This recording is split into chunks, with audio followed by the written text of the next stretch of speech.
సంవత్సరాల తరబడి ఎన్ని మందులు వాడినా మీ మోకాల నొప్పులు తగ్గట్లేదా? ప్రాణ పెయిన్ క్లినిక్ లో అత్యాధునిక చికిత్స.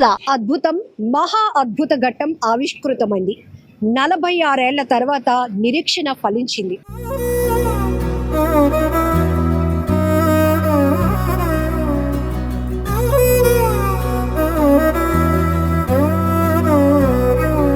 పూరి శ్రీ జగన్నాథ స్వామివారి శ్రీ క్షేత్రంలో రత్న భాండాగారం తెరుచుకుంది. ఎప్పుడెప్పుడు ఈ ఘట్టం ఆవిష్కృతమైందని కోట్లాది కళ్ళు ఎదురు చూశాయి. అయితే రత్న భాండాగారంలో దాగున్నటువంటి ఆ అద్భుతం ఏంటి? స్వామివారికి సంబంధించినటువంటి వేల కోట్ల సంపద ఏంటి? చూసే ఒక అరుదైన అవకాశం ఇన్నేళ్లకు వచ్చిందని ప్రతి ఒక్కరూ ఆశించారు. ఎంతో మంది, కోట్లాది మంది టీవీలకు అతుక్కునిపోయి స్వామివారి ఆభరణాలు ఏంటి, ఇవన్నీ కూడా తెలుసుకునే ప్రయత్నం జరిగారు. అసలు రత్న భాండాగారంలో ఏం దాగుంది, అద్భుతమైన నిధులు ఏమున్నాయి అనేది పెద్ద ఎత్తున చర్చ కూడా కొనసాగింది.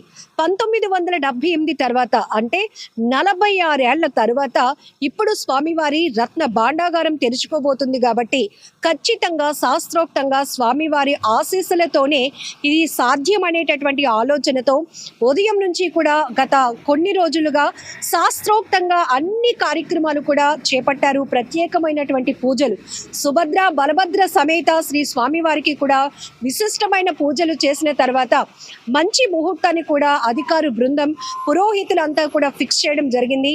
కరెక్ట్గా మధ్యాహ్నం 1:48 భాండాగారం, స్వామివారి రత్న భాండాగారం తెరిచేందుకు ఇది దివ్యమైన ముహూర్తంగా ఖరారు చేసిన తర్వాత కరెక్ట్గా అధికార బృందం అంతా కూడా రిటైర్డ్ న్యాయమూర్తి జస్టిస్ విశ్వనాథ్ రథ్ ఆధ్వర్యంలో ఏర్పాటైనటువంటి కమిటీ ఆధ్వర్యంలో రత్న భాండాగారంలోనికి ప్రవేశించడానికి 1:28 సరైన ముహూర్తంగా, బ్రహ్మ ముహూర్తంగా కూడా నిర్దేశించారు. అయితే ఈ కమిటీలో 11 మంది మాత్రమే వెళ్ళటానికి అవకాశం వచ్చింది.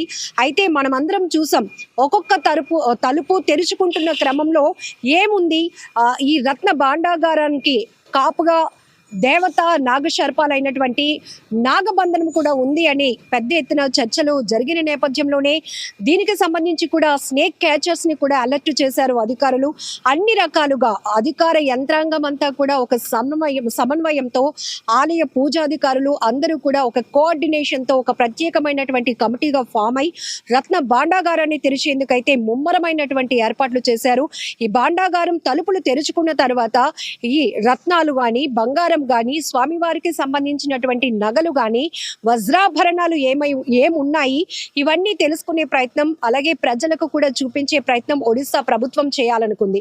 అయితే మనం చూడొచ్చు, 46 ఏళ్ల తర్వాత ఇది ఒక అత్యద్భుతమైన అవకాశంగా ఎందుకు చెప్పుకోవాలంటే, మొదటి నుంచి కూడా స్వామివారి నగలకు సంబంధించి రత్న భాండాగారంపై కూడా అనేక రకాలైనటువంటి ఆరోపణలు వస్తున్నాయి. స్వామివారి నగలు మోతాదు తగ్గింది అనేటటువంటి చర్చలు జరిగిన నేపథ్యంలో మళ్ళీ కేంద్రంలో బీజేపీ సర్కారు అధికారంలోనికి వస్తే ఖచ్చితంగా పూరి శ్రీ క్షేత్రానికి సంబంధించినటువంటి రత్న భాండాగారాన్ని తెరిపిస్తాము అని ఇచ్చినటువంటి ఎన్నికల హామీ మేరకే ఇప్పుడు పూరిలో జరుగుతున్నటువంటి జగన్నాథ స్వామి వారి ఉత్సవాల నేపథ్యంలో రత్న భాండాగారం తెరిచేందుకైతే జూలై 14వ తేదీ మధ్యాహ్నం 1:48 సరైన ముహూర్తంగా కూడా నిర్ణయించడం జరిగింది. ఈ నేపథ్యంలోనే రిటైర్డ్ న్యాయమూర్తి ఎవరైతే ఉన్నారో జస్టిస్ విశ్వనాథ్ రథ్ ఆధ్వర్యంలో ఏర్పాటైనటువంటి ప్రత్యేకమైన కమిటీ పటిష్టమైన భద్రతా ఏర్పాట్ల మధ్య అటు పోలీసు యంత్రాంగం, ఒడిశా ప్రభుత్వ యంత్రాంగం, ఇటు ఆలయానికి సంబంధించినటువంటి కమిటీ ఇదంతా కూడా ఒక కోఆర్డినేషన్తో వెళ్ళటం జరిగింది. అయితే ఎప్పుడెప్పుడు ఒక టార్గెట్ టైంగా ముహూర్తం ఎప్పుడు దగ్గర పడుతోందా, ఒక్కొక్క తలుపు తెరుచుకున్న తర్వాత రత్న భాండాగారంలో దాగి ఉన్నటువంటి అత్యద్భుతం ఏంటా అనేది ప్రతి ఒక్కరూ ఆసక్తిగా ఎదురు చూసిన నేపథ్యంలోనే మనం చెప్పుకోవచ్చు, రెండవ తలుపు తెరిచే క్రమంలో ఏదైతే ఈ కమిటీ దగ్గర ఉన్నటువంటి తాళం అనేది మ్యాచ్ కాకపోవడం వల్ల, దానివల్ల ఆ తలుపు ఓపెన్ కాకపోవడంతో అక్కడైతే తలుపుకి పూర్తి స్థాయిలో మళ్ళీ కొత్త తాళాన్ని అయితే అమర్చే క్రమంలో సమయాభావం కూడా లేకపోవడంతో ఇంకా స్వామివారికి సంబంధించిన రథోత్సవం తిరిగి ఉత్సవం ఉన్న నేపథ్యంలోనే ఇప్పుడు ఇది సరైన సమయం కాదు, మళ్ళీ ఈ తాళాలు ఓపెన్ చేయడానికి రత్న భాండాగారాన్ని ఓపెన్ చేసి అందులో దాగి ఉన్నటువంటి స్వామివారి సంపద లెక్కించడానికి ఇది ఒక కొన్ని గంటల్లో జరిగిపోయే ప్రక్రియ కాదు, ఎక్కువ సమయం పడుతుంది. కాబట్టి దీనిపైన మళ్ళీ ఒక ప్రత్యేకమైన కమిటీ పటిష్టంగా ఏర్పాటయి మళ్ళీ ఎప్పుడైతే ఈ రత్న భాండాగారాన్ని తెరుస్తాము అనేది అధికారికంగా ఒక తేదీని ప్రకటించడానికి ఒడిశా ప్రభుత్వం నిర్ణయం తీసుకుంది.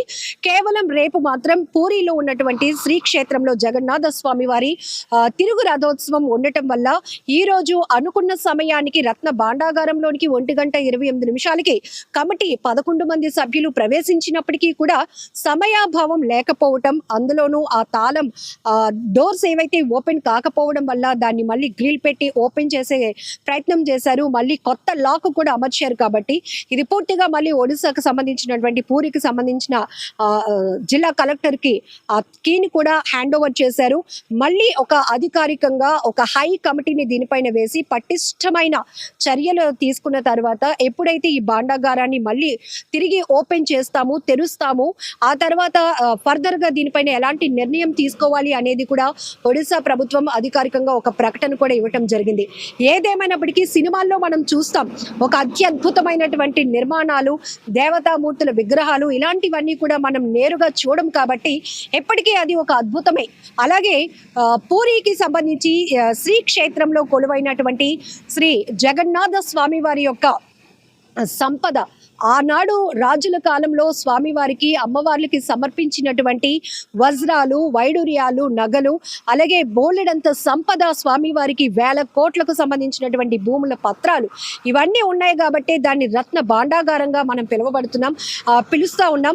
అయితే 1978లో లెక్కించిన తర్వాత ఇప్పటికీ కూడా ఆ భాండాగారం తెరుచుకోకపోవడంతో అప్పటికి ఉన్నటువంటి సంపద మొత్తం అలాగనే పటిష్టంగా భద్రపరిచే ఉందని అనేక రకాల అనుమానాల నేపథ్యంలో ఖచ్చితంగా ఇప్పుడు తెరవాల్సిన సమయం ఆసన్నమైందని పెద్ద చర్చ దేశవ్యాప్తంగా కొనసాగింది. ఈ నేపథ్యంలోనే కేంద్ర ప్రభుత్వం ఏదైతే బీజేపీ ఇప్పుడు ఉందో ఒక స్టాండ్ తీసుకొని ఖచ్చితంగా మళ్ళీ అధికారంలో మేము ఫామ్ అయితే గనుక స్వామివారి రత్న భాండాగారాన్ని తెరిచేందుకు హామీ ఇస్తున్నామన్నారు. ఆ హామీ మేరకే ఒక కమిటీని కూడా ఫామ్ చేయడం, జస్టిస్ విశ్వనాథ్ రథ్ ఆధ్వర్యంలో ఒక కమిటీని ఫామ్ చేసి పటిష్టమైనటువంటి ఏర్పాట్లు, పోలీసు బలగాల మధ్య పూర్తి స్థాయిలో పూరి పరిసర ప్రాంతాలన్నీ కూడా వెళ్ళిపోయాయని చెప్పొచ్చు.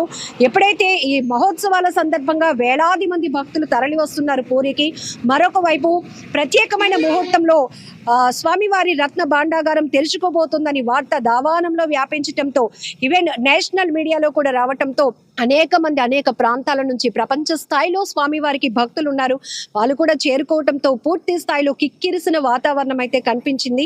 ఈ నేపథ్యంలోనే సమయాభావం లేకపోవడం వల్లనే ఇప్పుడు పూర్తి స్థాయిలో రత్న భాండాగారాన్ని తెరవలేకపోతున్నాము. కాబట్టి తదుపరి ఒక సరైన ముహూర్తాన్ని మళ్ళీ నిర్ధారించి కమిటీ వేసుకొని పటిష్టమైనటువంటి ఒక ముహూర్తాన్ని అధికారికంగా ప్రకటిస్తామని చెప్తోంది ఒడిశా ప్రభుత్వం. కెమెరా పర్సన్ శ్రీనుతో లక్ష్మి, సుమన్ టీవీ.